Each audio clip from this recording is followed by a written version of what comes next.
This video is brought to you by Squarespace. Hello everybody, how's it going? Welcome in, it's your girl Merle. Welcome back to my kitchen. Today's video comes out of a primal need to stop doing so many dishes. Ever since I moved to this new apartment, I don't have a dishwasher. There's always dishes over here. I just can't keep up. The dishes, man, they add up. And I'm just really needing some one-pot meals. A, because I don't want to do as many dishes, and B, because I love making things that make a lot. Like, I love leftovers, I want convenience. I'm leaning into convenience and efficiency and less work wherever I can. So I scoured the gold mine that is TikTok for any and all viral vegan one-pot meals. Pretty much all of these creators, I think we've tried something from them before. There might be one new one, but we've got a great lineup here. Honestly, I'm eager to just get into this. If any of you have any suggestions, if you don't have a dishwasher, and I know I could get a mini one, but like, I don't wanna do that because I also don't have any counter space. If you guys have systems that work for you, I literally have bins. I have bins. And furthermore, I wanna make sure all of these recipes have a healthy dose of protein, ideally 30 grams per serving, ideally. Not all of them do on their own. I'm gonna probably add my own little twist to a lot of these to boost the protein because your girl is working out. Watch out. So the first recipe we're gonna do is a one-pot dal by Maya, aka Fit Green Mind, who you all know, and we've done some of her recipes in the past. This seems really simple, minimal ingredients. Okay, so the first thing we're gonna do is we're going to take about a thumb-sized piece of ginger and 2 cloves of garlic, and we're going to mince those up. Here they are. We're just gonna saute those up in a little bit of oil for about 2-3 minutes. I'm just using some olive oil for this. I'm gonna add like a tablespoon and a half. What I love about this recipe is just how easy it is. Like, it's simple, it's minimal ingredients, and super healthy, and I have a feeling it's gonna be very flavorful. Add in the garlic. I was real generous with the garlic. My cloves could have been interpreted as a 1.5 each, but you know what? Garlic me up. I'm a garlic fiend. Ginger. Ginger is one of those ingredients that, like, whenever I use it in a recipe, I'm like, why aren't I using this all of the time? All right, let's get these sizzling. In the meantime, we've got a blend of spices here. 1 teaspoon cumin, 1 teaspoon coriander, and 1 teaspoon of curry powder. Now, the crown jewel of this recipe are the red lentils. If I was thinking, which I wasn't, I was in a rush, so I bought these at Sprouts. Buying these at like an Indian market, or honestly, most Asian markets will have it for a lot less money. So if you want to buy it in bulk at those places, if you have them available to you, do that. Red lentils are a staple in many Middle Eastern and South Asian cuisines. From what I've seen online, it's believed to have originated from the Fertile Crescent. Yes, that is Turkey, Iran, Iraq, Syria. Ooh, we don't want these to burn now. We want them crisp, but we don't want them burning. Ooh, that smells good already, honey. Red lentils are a legume. Archaeologists said that their first uses can be traced back to like 8,000 years ago, and these pack a crazy healthy punch. Magnesium, potassium. They lower bad cholesterol, which makes them good for your heart, and they're known to stabilize blood sugar because they have a very high fiber content. A 1/4 cup is 1 serving, and that has 8 grams of dietary fiber. That's 29% of your recommended daily value. What a superstar. This looks good. We are going to add in our spices, and she said you can add about 1/2 teaspoon of paprika. Oh, it already smells divine. Let's mix this up a little bit. This is a speedy recipe too. So 200 grams of red lentils. That's about 1 cup. Red lentils are also fairly inexpensive. Now we're gonna toast these up a little bit, coat them in the spices and the oil. I'm gonna add in 300 milliliters of water. Woo! That was exciting. 300 milliliters of unsweetened coconut milk. Make sure when you open it that you mix it up so that the water combines with the fat. See, all the fat is at the top there. This is a good time for your small blender attachments if you have, like a little NutriBullet or whatever. If you have a little Ninja blender, whatever you have, it's just easier to dump the whole thing in there.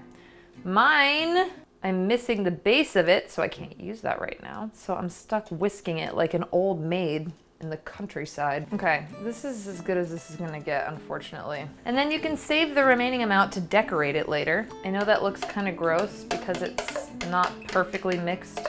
It will mix. Add salt to taste. Turn up the heat a little bit.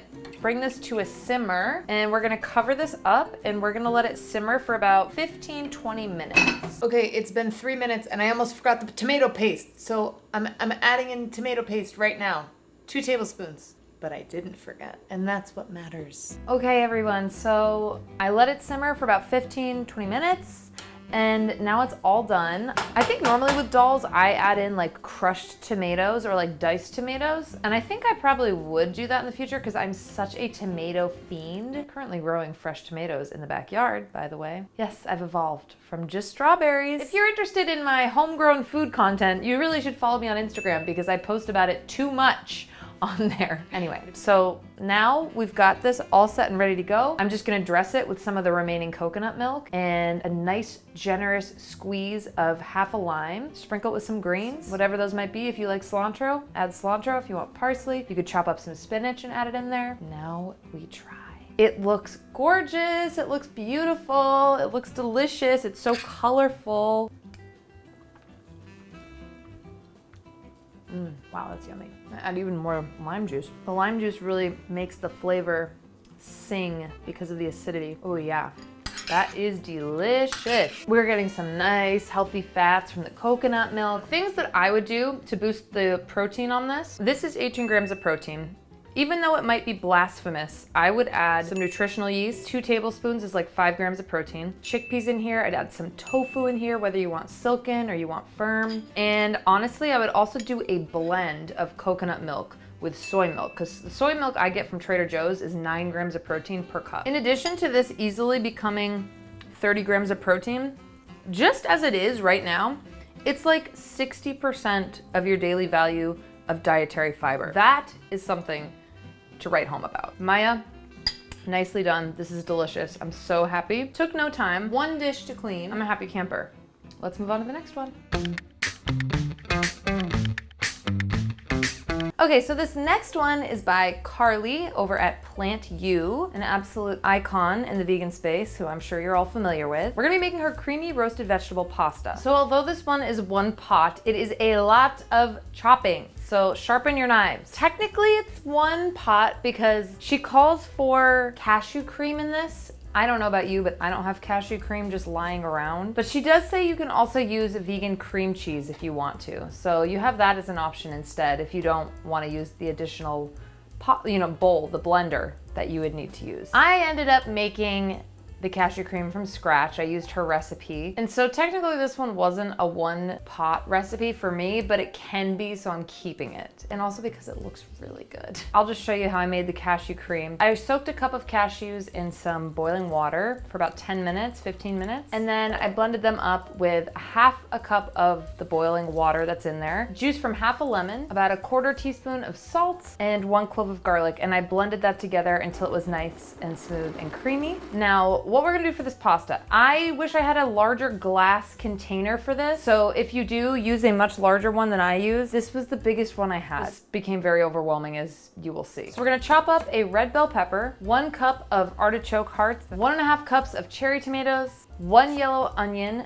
diced up, 1 head of garlic with the head sliced off. We're gonna roast that whole thing right in there with everything. 1 zucchini chopped up. We're gonna chop that up as well. 1 handful of spinach, 2 sprigs of fresh thyme. We're gonna add in a tablespoon of tomato paste, salt and pepper to taste, olive oil, and we're gonna chop up about a half a cup of sun-dried tomatoes. Wow, that was a long process. That was a little bit crazy, but now we're gonna take this and we're gonna put it in the oven at 400 degrees Fahrenheit. That's 200 degrees Celsius for about 1 hour, and we're gonna bake it. Now this was a mess. I ended up having to transfer everything over to a large bowl, which made this even less of a 1-pot meal. So I just mixed it all together and then I transferred it back. She says to add your cashew cream right in there with it and roast it all together. So we're gonna do that too. Honestly, I'm gonna get started on the dishes now while this is baking, so we don't have to worry about it later. And about 10 minutes or so before this is done, I'm gonna go ahead and boil our pasta. I opted for some fancier pasta just for fun. I never do, and I decided to. She cooked.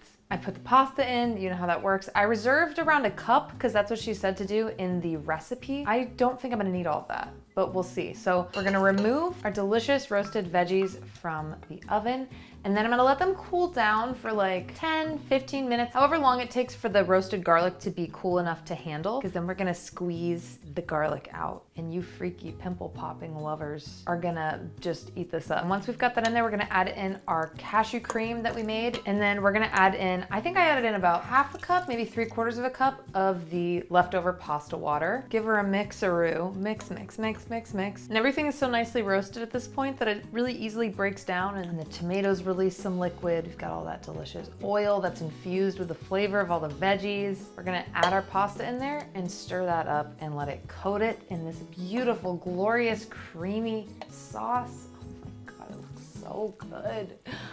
Oh, I can't wait to try it. I can't wait to try it. This looks absolutely stunning. Yum. That makes a lot of food too. That is so delicious. It's such a rich, delicious sauce. It's like creamy, it's got the tomato, but then it has this really interesting acidity and like briny flavor from the artichoke, and also a little bit from the sun-dried tomatoes. I think for myself, I would omit the artichoke hearts. Again, that is just a personal preference. That's nothing to do with the validity of the recipe. Obviously, this is a brilliant idea, and this is such a, I mean, this is delicious. Don't misconstrue.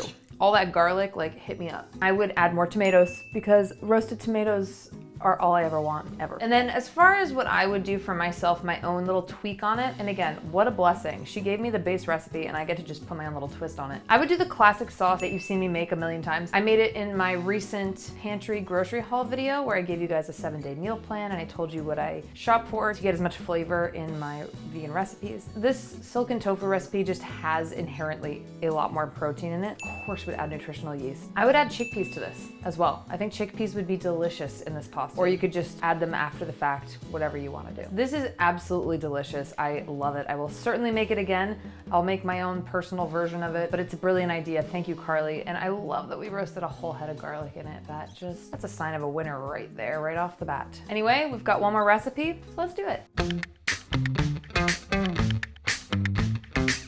Last recipe, we're going to be making a lentil soup. I was inspired because recently my neighbors made me a delicious lentil soup. It was so good. I forgot how much I love lentil soup, and I'm realizing now, yes, we have 2 lentil dishes, but frankly, so what? We're using a different kind of lentil, and you need legumes in your life. Trust me, legumes for life. That's a mantra to go by. Today we're gonna be trying one by the iconic Minimalist Baker. Ever heard of them? They've been around forever. This recipe seems very straightforward. I've already sang the praises of red lentils. Let's talk a little bit about green lentils. So with green lentils, we're looking at the same thing as far as an origin from the old Fertile Crescent goes. They have a more peppery flavor. They're more firm than red lentils. Green lentils are actually higher in fiber, but red lentils are softer and they're a bit easier to digest. I'm gonna use the same pot I used for my pasta in the last recipe. Minimal dishes. I might need a bigger pot, actually. We'll see. So the first thing we're gonna do is slice up all of our veggies that we're gonna put in here. This recipe calls for carrots. I am going to do 2 carrots and also 2 of these. Do you know what this is? Parsnips. I thought these were carrots. There's a local farm stand down the street that's like a sweet, like donation-based farm stand. Oh God, these are really hard to juggle. Not too hard for me. Anyway, these parsnips, although terrifying looking, I'm gonna give them a try. I don't really know exactly what parsnips taste like. I haven't eaten them that much. I'm gonna use 50% parsnips, 50% carrots for this. I'm gonna peel these before I slice them up because they've been through it. I'm also gonna slice up some shallots, 4 stalks of celery. I'm gonna chop up about 3 cups of baby potatoes. You can use yellow or red apparently. Once we got everything all chopped up, we're gonna take it over the stove. I'm gonna add some oil in there and we're gonna add our garlic and our shallot. You can also use onion instead of shallot if you want. We're gonna add in our carrots, and in our case our parsnips, and our onions. Then we're gonna add in our potatoes and some salt. Then we add in our vegetable broth, our fresh rosemary or thyme. I'm using thyme because I used it for the other recipe, so I'm using it again for this one. And I'm gonna bring this to a simmer and we're gonna add in our lentils. We're using 1 cup of dried or uncooked green lentils. And then we're gonna let that simmer uncooked for about 15 to 20 minutes, and that's it. What's amazing about lentil soup is it's easy to freeze, make a bunch, meal prep with. It came together really quickly. Smells amazing, looks divine. Let's give her a try.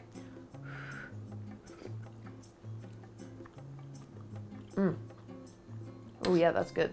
That is so flavorful. There's one thing I need to add. I'm gonna add a healthy squirt of tomato paste. It's needing that punch of acidity for me, but it's so flavorful. Oh my God, it's so nice and savory. I feel like I could be sitting in the Shire with a big jug of mead, cheersing and carousing with the local townsfolk with this. I've now added the tomato paste.